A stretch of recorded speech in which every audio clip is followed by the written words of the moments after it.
نمازوں کی جو قصر کرنے کی بات ہوتی ہے کہ مسافر وہ قصر کرے گا، تو ہر سفر کرنے والا وہ مسافر نہیں ہے،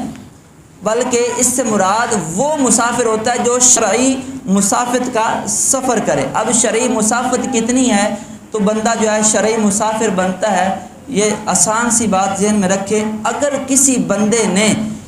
92 کلومیٹر کا فاصلہ طے کرنا ہے اور اس کے لیے وہ سفر شروع کرتا ہے، اور اس کی یہ جو مسافت ہے اس کے شہر کی حدود سے شروع ہوگی، یہ نہیں ہے کہ ہمارے گھر سے، بلکہ جو جس شہر میں یا دیہات میں رہتا ہے اس کی جو باؤنڈری بنی ہوئی ہے، اس باؤنڈری سے جیسے ہی وہ کراس کرے گا، اس سے آگے جہاں تک اس نے جانا ہے وہ دیکھا جائے گا کہ اگر اس نے 92 کلومیٹر کا فاصلہ طے کرنا ہے تو وہ شرعی طور پر مسافر ہے، اس کے اوپر جو شرعی مسافر کے احکامات ہیں وہ لاگو ہوں گے۔ اس سے کم مسافت کا سفر کرنے والا جو بندہ ہوگا وہ شرعی طور پر مسافر نہیں ہوگا، وہ قصر بھی نہیں کر سکتا اور روزہ بھی نہیں چھوڑ سکتا۔